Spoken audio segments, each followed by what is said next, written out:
चलिए बुलेटिन की शुरुआत करते हैं। मुख्यमंत्री निवास में रविवार को जैन धर्म के सामूहिक क्षमावाणी कार्यक्रम का आयोजन किया गया, जहां पर सीएम बचेंद्र शर्मा ने संबोधित करते हुए कहा कि भगवान ऋषभदेव से लेकर भगवान महावीर तक सभी जैन तीर्थकारों ने सदैव अहिंसा और क्षमा का संदेश दिया है। उन्होंने कहा कि भारत के सभी धर्मों में अहिंसा और क्षमा का विशेष महत्व दिया गया है और जैन धर्म ने इसे नई पहचान प्रदान की है। उन्होंने कहा कि जैन धर्म में अहिंसा और क्षमा सूक्ष्म से सूक्ष्म जीवों तक विस्तृत है और ये सिद्धांत विश्व शांति की ओर ले जाने वाली महत्वपूर्ण कड़ी है। जैन धर्म के पूज्यजनों का एक साथ आना राजस्थान की जनता के लिए एक सुंदर संदेश है।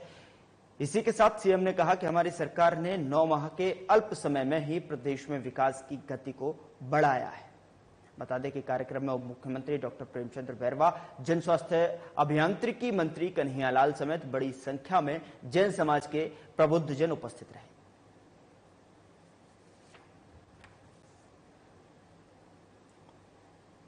वित्तीय सहायता प्रदान करेगा। वहीं उप मुख्यमंत्री दिया कुमारी ने पत्रकार वार्ता को संबोधित करते हुए कहा कि एमओयू के दौरान हुडको ने 415 करोड़ का लोन दिया, जिससे पर्यटन के क्षेत्र में बहुत संभावना है। उन्होंने कहा कि हमारे पीएम और सीएम की प्राथमिकता जो है पर्यटन के क्षेत्र को आगे बढ़ाने की है। ये डबल इंजन की सरकार है, केंद्र के साथ मिलकर राज्य का विकास करेंगे। इसी के साथ उप मुख्यमंत्री ने कहा कि हम धार्मिक पर्यटन को आगे बढ़ाने के लिए भी काम कर रहे हैं।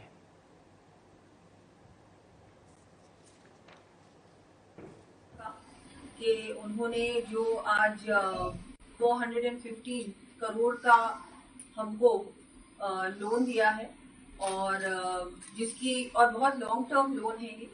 पर्यटन विभाग जो कि राजस्थान में जिसका पोटेंशियल बहुत बहुत अभी तक हमने उसका फुल पोटेंशियल नहीं रियलाइज किया, इसको आगे बढ़ाने के लिए, बढ़ावा देने के लिए, जैसा कि हम जानते हैं हमारे माननीय प्रधानमंत्री जी का विजन है विकसित भारत बनाने का, और उसी में हमारे माननीय मुख्यमंत्री जी भी, उनका भी विजन है कि एक विकसित राजस्थान बनना चाहिए और इसमें टूरिज्म की बहुत बड़ी भूमिका होने वाली है और होनी भी चाहिए। तो आज जो हम लोगों ने एमओयू किया है हुडको के साथ, ये एक बहुत हम लोगों के लिए एक बहुत बड़ा एक सपोर्ट होगा, क्योंकि टूरिज्म को आवश्यकता है फंडिंग की, सपोर्ट की, और वो हुडको के द्वारा आज हम लोगों को मिला है। जैसा कि हम लोग पहले भी कहा करते थे और अभी भी कहूंगी मैं कि ये डबल इंजन की सरकार, केंद्र सरकार के साथ राज्य सरकार मिलकर प्रदेश का विकास करेगी। तो मैं इनका धन्यवाद दूंगी। और बहुत सारे हमारे तीर्थ स्थल भी, जो हमारे जितने भी रिलीजियस साइट्स हैं, हमारे मॉन्यूमेंट्स हैं, हमारे नए डेस्टिनेशंस हैं, उनको हम लोग कैसे और अच्छा बना सकते हैं। जो टूरिस्ट है वो आए तो उसको बहुत अट्रैक्टिव लगे, उसको बहुत उसका जो एक्सपीरियंस है और इन्हांस्ड हो और अच्छा हो, उसके लिए हम लोग हर संभव प्रयास करें। मैम, कल फ्री समिट होने जा रहा है टूरिज्म का, उसको लेकर क्या कुछ कहना चाहिए? बिल्कुल, तो कल फ्री समिट है, उसमें बहुत सारे एमओयूज हैं, वो साइन भी होने वाले हैं और उसके बाद हम सब जानते हैं राजस्थान भी होने वाला है। टूरिज्म की दिशा में हम लोग बहुत आगे बढ़ने वाले हैं। राजस्थान में, जैसा मैं पहले भी कह रही हूँ और अभी भी कहूंगी, कि राजस्थान में बहुत सारी संभावनाएं हैं टूरिज्म की, और उन सभी संभावनाओं को हम लोग एक्सप्लोर करेंगे और जितने भी हमारे इन्वेस्टर्स हैं उनको भी हम लोग प्रयास करेंगे कि ज्यादा से ज्यादा वो लोग भी इस दिशा में सोचें और टूरिज्म से लेके जो भी प्रोजेक्ट्स आएंगे उनको हम लोग इंकरेज करेंगे और आगे बढ़ाने का प्रयास करेंगे। Ease of doing business tourism sector में भी आए, उसके लिए हर संभव प्रयास किया जाएगा। मैम, पैलेस ऑन व्हील्स को लेकर ये बात सामने आई थी कि उनके मैनेजर ने कहा कि पॉलिटिकल मिसयूज हो रहा है। ऐसा कुछ नहीं है, ऐसा कुछ नहीं है। बहुत अच्छी तरह से वो भी हमारी ट्रेन है, बहुत अच्छी तरह से। मैम, आपने कहा कि डबल इंजन सरकार काम कर रही है, लेकिन कांग्रेस को नहीं लगता, उनको लगता है कि मुख्यमंत्री जब डाउन करने में लगे हुए दिल्ली रास्ता में काम ही नहीं कर रहे। उनके बोलने से कुछ नहीं होता, वो विपक्ष है, वो बोलेंगे, उनको बोलने दीजिए। रिजल्ट जब आएगा तब अपने आप दिख जाएगा, जब काम होगा। देखिए, अभी हमारी सरकार 7-8 महीने हुए हैं, अभी बीच में आचार संहिता थी, लेकिन उस दौरान भी इतने बड़े बड़े एमओयू साइन हुए हैं और धरातल पर काम शुरू भी हो गया। उधर जयपुर में इंडियन चैम्बर ऑफ कॉमर्स के राजस्थान राज्य कार्यालय का उद्घाटन किया गया। इस दौरान आपको बता दें कि जिस तरीके से मुख्य अतिथि के रूप में उप मुख्यमंत्री दिया कुमारी ने संबोधित करते हुए कहा कि राजस्थान अपने सोना, लोहा और पेट्रोलियम और नए खोजे गए लिथियम भंडार आदि जैसे प्रचुर प्राकृतिक संस्थानों का लाभ उठाते हुए अगले 5 वर्षों में 350 बिलियन यूएसडी की अर्थव्यवस्था बनने के लिए तैयार है। राज्य सरकार अगले 5 वर्षों में 5 लाख से अधिक नौकरियां, इंफ्रास्ट्रक्चर में सुधार लाने, पर्यावरणीय दृष्टि से टिकाऊ ऊर्जा और डिजिटल गवर्नेंस को बढ़ावा देने के लिए प्रतिबद्ध है, जिससे दैनिक जीवन में व्यापक बदलाव आएगा। राजस्थान के एक पसंदीदा निवेश गंतव्य बनने के साथ ये उपयुक्त ही है कि भारतीय चैंबर ऑफ कॉमर्स जैसा पुराना और प्रतिष्ठित चैंबर ऑफ कॉमर्स की स्थापना अब राजस्थान के राज्य में हुई है। इस साल चैंबर का उद्घाटन अनुकूल समय पर हो रहा है, जो राइजिंग राजस्थान इन्वेस्टमेंट समिट के साथ पूरी तरह संरेखित है।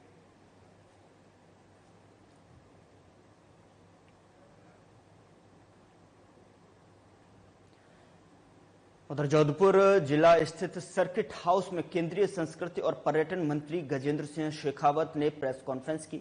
इस दौरान केंद्रीय संस्कृति और पर्यटन मंत्री गजेंद्र सिंह शेखावत ने कहा कि नवरात्रि का पर्व हमारे लिए विशेष महत्व रखता है। ये भारतीय सनातन समय परंपरा का हिस्सा है, जो साल में ऋतु संक्रमण के काल के समय में मनाया जाता है। ये पर्व 9 दिनों तक चलता है, जब ऋतु से दूसरी ऋतु में परिवर्तन होता है। इस वर्ष और इस पर्व का भौतिक, आध्यात्मिक और सांस्कृतिक महत्व जुड़ा हुआ है। इस दृष्टिकोण से ये निश्चित रूप से अत्यंत महत्वपूर्ण है।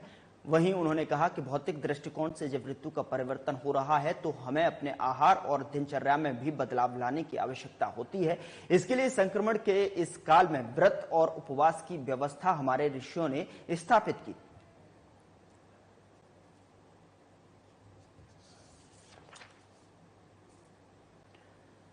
खबरों में आगे बढ़ते हैं। राजस्थान कांग्रेस कमेटी के social media and digital platforms department की प्रदेश कार्यकारिणी बैठक के लिए डिपार्टमेंट की नेशनल चेयरपर्सन और प्रवक्ता सुप्रिया श्रीनेत आज सुबह 7 बजे जयपुर एयरपोर्ट पहुंची, जहां डिपार्टमेंट के स्टेट चेयरमैन सुमित भगासरा ने अन्य पदाधिकारियों के साथ में उनका स्वागत किया। बैठक में सम्मिलित होने के लिए सुप्रिया के साथ एआईसीसी सचिव रुचिरा चतुर्वेदी और सोशल मीडिया प्रदेश प्रभारी सौरभ राय भी दिल्ली से जयपुर पहुंचे। बता दें कि राजस्थान प्रदेश कांग्रेस कमेटी के social media and digital platforms विभाग की ओर से जो है प्रदेश कांग्रेस मुख्यालय इंदिरा गांधी भवन स्टेशन रोड जयपुर के राजीव गांधी सभागार में प्रदेश कार्यकारिणी और जिलाध्यक्षों की बैठक 7 अक्टूबर सोमवार यानी आज दोपहर 3 बजे आयोजित की गई है। बैठक में कांग्रेस प्रदेशाध्यक्ष गोविंद सिंह डोटासरा, विभाग का राष्ट्रीय चेयरपर्सन सुप्रिया श्रीनेत, एआईसीसी सचिव और नवनियुक्त सह प्रभारी ऋत्विक मकवाना समेत जो है वरिष्ठ नेतागण उपस्थित रहे।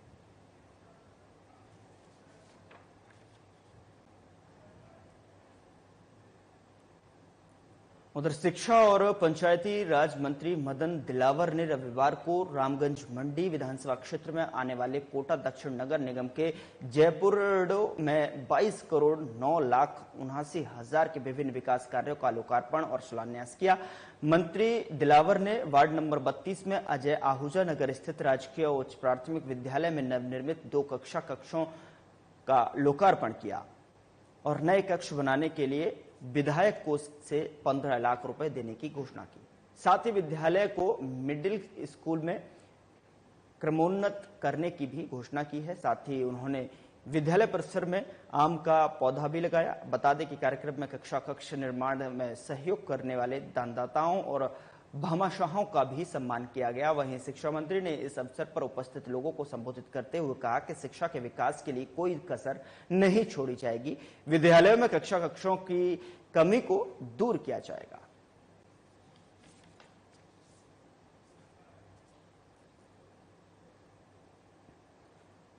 उधर शासन सचिव पशुपालन, गोपालन और डेयरी डॉक्टर समित शर्मा अध्यक्षता में पंत कृषि भवन में रविवार को rising Rajasthan global investment summit 2024 के आयोजन और उससे पहले 24 अक्टूबर को प्री समिट में व्यवस्थाओं के क्रियान्वयन के लिए कृषि, उद्यानिकी, पशुपालन, डेयरी और संबद्ध विभागों के दायित्वों के निर्वहन के संबंध में बैठक का आयोजन किया गया। वहीं बैठक में डॉक्टर शर्मा ने अधिकारियों से अधिक निवेशकों को राइजिंग राजस्थान के जोड़ने और समिट को सफल बनाने के लिए पूरी लगन और मेहनत से काम करने का आह्वान किया है। उन्होंने 24 अक्टूबर को जयपुर में आयोजित होने वाली प्री समिट बैठक की तैयारियों के बारे में भी अधिकारियों को निर्देश दिए।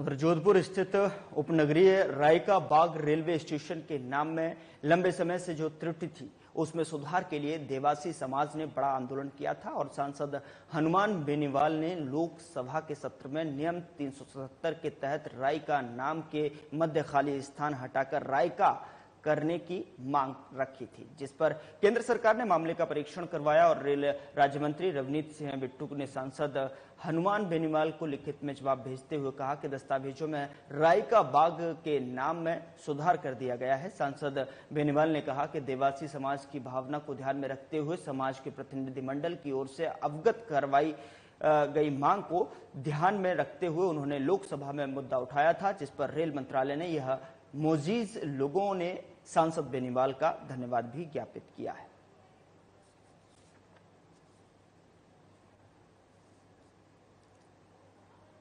उधर मुख्यमंत्री बजरंगलाल शर्मा की पहल और चिकित्सा मंत्री गजेंद्र सिंह खींवसर के निर्देशों पर राज्य में मिलावट के खिलाफ निरंतर अभियान चलाया जा रहा है। आपको बता दें कि इसी कड़ी में आयुक्तालय में प्राप्त शिकायत के आधार पर रविवार को खाद्य सुरक्षा आयुक्त इकबाल खान के निर्देशन में सोडाला स्थित एक फर्म पर कार्रवाई कर नमूने लिए गए। अतिरिक्त आयुक्त पंकज ओझा और संयुक्त आयुक्त डॉक्टर SN धुलपुरिया के सुपरविजन में मेसर्स भूरामल भागीरथ अग्रवाल सोडाला तेराहा पर केंद्रीय दल के खाद्य सुरक्षा अधिकारियों की ओर से कार्रवाई की गई। मौके से बादाम कटिंग और काला नमक के नमूने लिए गए। यहां ड्राई फ्रूट्स, दालें, मसाले आदि की पैकिंग में नियमों की पालना नहीं की जा रही थी, जिसके लिए अलग से फर्द रिपोर्ट तैयार कर नियमों की पालना करने की हिदायत दी गई है। बता दें कि नमूनों की रिपोर्ट के आधार पर नियमानुसार कार्रवाई की जाएगी।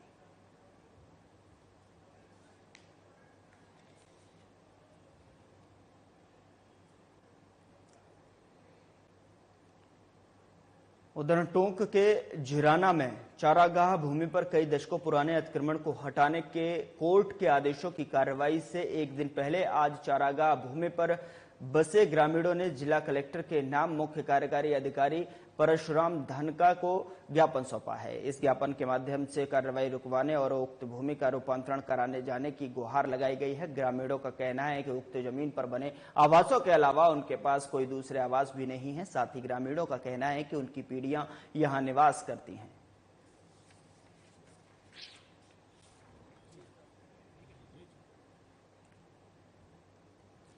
तो ग्रामीणों का कहना है कि उक्त जमीन पर बने आवासों के अलावा उनके पास कोई दूसरे आवास भी नहीं है। साथ ही ग्रामीणों का यह भी कहना है कि उनकी पीढ़ियां यहां पर निवास करती आई हैं।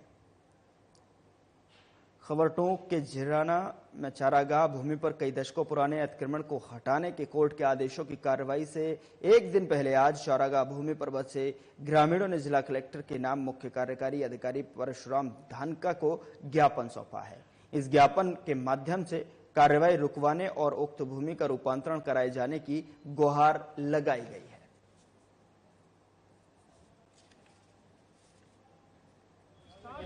ये हाई कोर्ट से आदेश आया था, तो हमारे पास भी SDM साहब के यहाँ से आदेश आया है और ये जहाँ भी ये निवास कर रहे हैं वो कम से कम 100 से 125 साल वर्ष पुराने निवास कर रहे हैं। यहाँ कई धार्मिक स्थान है और सब लोगों ने पुख्ता तामीर कर रखा है, सब अपने सहपरिवार वहाँ रहते हैं, तो इनको हटाया जाना बहुत अनुचित है, गलत है। आज संडे के दिन आने का क्या जरूरत है? कल की दिनांक दी है उसमें हटाने की। हमारी 2 पीढ़ियां वहाँ गुजारा कर चुकी और ये तीसरी पीढ़ी चल रही है। हमारा पुश्तैनी मकान है, बने हुए हैं और हमारे साथ और भी हमारे भाई हैं, उनके मकान है, कम से कम 300-400 मकान है। वहाँ हर सुविधा है। झिराना में क्या जैसे लोग आए हैं कि उन्होंने 100-125 साल से वहाँ काफ़ी सारे मकान बने हुए, उनके लिए हाई कोर्ट में पब्लिक इंटरेस्ट लिटिगेशन लगाई थी कि इन्होंने कि इनको ये अतिक्रमण में बने हुए इनको हटाने के लिए हैं। तो उसी संबंध में आज ये सब लोग झिराना गांव से काफ़ी संख्या में लोग अपना ज्ञापन प्रस्तुत करने आए थे कि हमें कुछ समय दे दिया जाए इसके लिए। तो उसी बारे में आज इनसे वार्ता करके और इनको कुछ समय जैसे चाह रहे थे, कल 7 तारीख को इनका अतिक्रमण हटाने का दिन फिक्स किया था, तो उसके संबंध में इन्होंने जो अपनी बात रखी उसको मद्देनजर रखते हुए इनको कुछ महीने भर का समय हमने दिया। उधर एसकेडी कैंपस में जो है प्रथम दीक्षांत समारोह का आयोजन किया गया। इस अवसर पर उप मुख्यमंत्री doctor Premchand Bairwa, MGS university के कुलपति मनोज दीक्षित, कृषि विश्वविद्यालय के कुलपति प्रोफेसर अरुण कुमार, WWE के विश्व प्रसिद्ध रेसलर द ग्रेट खली सहित कई जनप्रतिनिधि और गणमान्य लोगों ने शिरकत की। बता दें कि कार्यक्रम की शुरुआत से पूर्व गुरु गोविंद सिंह चैरिटेबल ट्रस्ट के चेयरमैन बाबूलाल जुनेजा और बीजेपी नेता देवेंद्र अग्रवाल ने deputy CM doctor Premchand Bairwa को बुके देकर स्वागत किया। मौके पर राजस्थान के deputy CM doctor Premchand Bairwa ने कहा कि गुणवत्ता और न्यायपूर्ण शिक्षा उपलब्ध करवाना राष्ट्रीय शिक्षा नीति का मकसद है। एसकेडी यूनिवर्सिटी इन उद्देश्यों को पूर्ण करने में सफल रही है। बता दें कि हनुमानगढ़ जिला कृषि प्रधान है और एसकेडी यूनिवर्सिटी कृषि के क्षेत्र में नवाचारों के माध्यम से सफलता का सोपान तय कर रही है।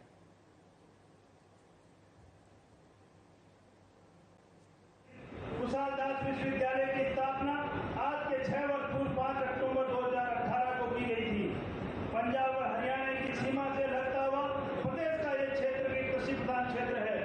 इसी से प्रेरित होकर श्री कुशालदास विश्वविद्यालय में कृषि के क्षेत्र में विशेष अनुसंधान के साथ साथ नवाचार किए जा रहे हैं और यहाँ के मेहनत कश किसानों को प्रशिक्षित किया जा रहा है, जो अपने आप में एक उपलब्धि है। इसके लिए विश्वविद्यालय को मैं बहुत बहुत बधाई और धन्यवाद देना चाहूँगा। हरियाणा प्रदेश में खेलों के प्रति विशेष लगाव को देखते हुए विश्वविद्यालय ने योग और खेल में नए नवाचार किए और योग कार्यक्रमों में 2 बार विश्व रिकॉर्ड बना चुके हैं। मुझे बताया गया है कि विश्वविद्यालय में कृषि, खेल और योग के साथ साथ राष्ट्रीय शिक्षा नीति के अनुरूप व्यवसायिक पाठ्यक्रम, पैरामेडिकल कोर्स, फिजियोथेरेपी कोर्स संचालित किए जा रहे हैं। ये एक अच्छी बात है। 5 अक्टूबर 2024 को आज विश्वविद्यालय का प्रथम दीक्षांत समारोह आयोजित हुआ, जिसमें द ग्रेट खली एक आकर्षक का केंद्र रहे। इसके साथ साथ उप मुख्यमंत्री, राजस्थान उप मुख्यमंत्री डॉक्टर प्रेमचंद बैरवा की गरिमामय उपस्थिति रही। इसी उपस्थिति के सामने विद्यार्थियों को दीक्षा दी गई और डिग्रियां प्रदान की गई। लगभग 200 विद्यार्थियों ने इसमें शिरकत की और बड़े ही उत्साह के साथ कार्यक्रम का आयोजन किया गया है। आज हमारे विश्वविद्यालय प्रांगण में हमारे प्रथम दीक्षांत समारोह का बहुत ही सफलतापूर्वक आयोजन हुआ, जिसमें मुख्य अतिथि डिप्टी सीएम साहब श्री बैरवा जी प्रस्तुत रहे तथा विशिष्ट अतिथि के रूप में वीसी एमजीएस यूनिवर्सिटी और VC Bikaner agriculture university present रहे। कार्यक्रम बहुत ही शानदार रहा। सैकड़ों विद्यार्थियों को उनकी पीएचडी की डिग्री अवार्ड करी गई तथा गोल्ड मेडल भी डिस्ट्रीब्यूट करे गए, जो उनके उत्कृष्ट स्पोर्ट्स में और उत्कृष्ट एकेडमिक करियर को लेकर। मैं इसके लिए तमाम अपनी सारी टीम का, अपने लोगों का बहुत बहुत धन्यवाद करना चाहूँगा। साथ साथ मैं मीडिया समाज का भी बहुत बहुत धन्यवाद करना चाहूँगा, जिन्होंने इस कार्यक्रम को बेहद ही। उधर बानसूर कस्बे के बालावास रोड स्थित स्कूल ग्राउंड में नवरात्रि महोत्सव के चलते डांडिया नृत्य का आयोजन किया गया। आयोजनकर्ता प्रवेश बोहरा ने बीजेपी जिला संयोजक शशिकांत बोहरा को अतिथि बनाया। डांडिया नृत्य शुरू होने से पहले गणेश वंदना कर कार्यक्रम की शुरुआत की और मुख्य अतिथि को गुलदस्ता देकर सम्मानित किया। बता दें कि कस्बे की महिलाएं रंग बिरंगी वेशभूषा में गुजरात की तर्ज पर जमकर डांडिया नृत्य किया। इस दौरान फिल्मी गानों और हरियाणवी गानों पर महिलाओं और पुरुषों ने धूम मचाई। बता दें कि बानसूर में पहली बार डांडिया नृत्य का बड़ा आयोजन किया गया। इस दौरान आयोजनकर्ता प्रवेश बोहरा ने सभी अतिथियों का माला पहनाकर जो है स्वागत और आभार जताया।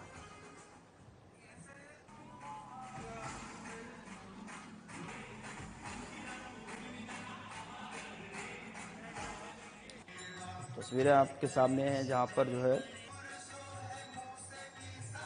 बानसूर में पहली बार डांडिया नृत्य का बड़ा आयोजन आप देख पा रहे हैं। इसमें कि महिलाओं ने रंग बिरंगी वेशभूषा के साथ में जमकर डांस किया।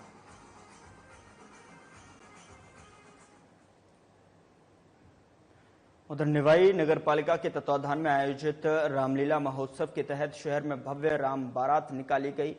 कंकाली माता की मंदिर से पूजा अर्चना के बाद बारात रवाना हुई। वहीं जगह जगह राम बारात का श्रद्धालुओं ने पुष्प वर्षा कर स्वागत किया। राम बारात गणगौरी बाजार से रवाना होकर चौहट्टी बाजार, सर्राफा मार्केट, बिलाला मार्केट, बड़ा बाजार, पटेल रोड, बस स्टैंड होते हुए अहिंसा सर्किल और आदित्य प्लाजा और प्रताप स्टेडियम पहुंची, जहां तोरण और वरमाला कार्यक्रम हुआ।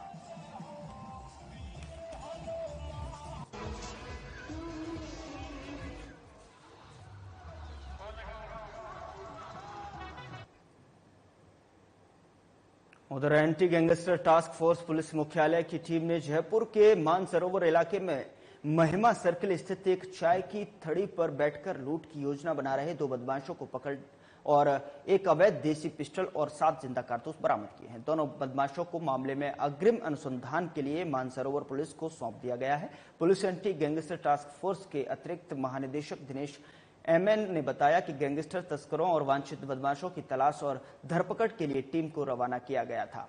इसी कड़ी में लूट की योजना बना रहे 2 बदमाशों को गिरफ्तार किया गया है।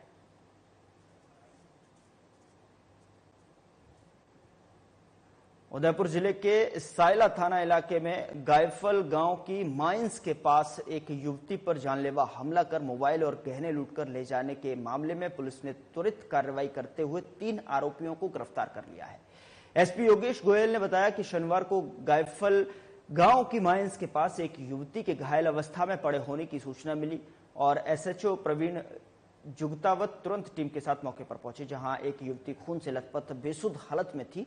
उसका एक पैर पत्थर से कुचलकर तोड़ा हुआ था, जिसे तुरंत पुलिस वाहन से पीएचसी सायरा लाया गया। मामले की गंभीरता को देखते हुए एसपी गोयल ने एसएचओ प्रवीण जुगतावत के नेतृत्व में घटना के खुलासे और आरोपियों की गिरफ्तारी के लिए एक विशेष टीम का गठन किया। मौके पर एफएसएल और डॉग स्क्वाड टीम को बुलाकर साक्ष्य जुटाए गए। साथ ही आपको बता दें कि घायल युवती की पहचान के बाद आसूचना संकलन और साइबर सेल की सहायता से आरोपियों के बारे में पता लगाकर पुलिस ने संदिग्ध कैलाश, ललित और सुरेश को डिटेन कर लिया है। पुलिस ने पूछताछ की तो आरोपियों ने घटना का स्वीकार की और इस पर तीनों आरोपियों को गिरफ्तार कर लिया गया है। पुलिस की टीम इनमें से अन्य घटनाओं और साथियों के संबंध में गहनता से पूछताछ करने में जुटी हुई है।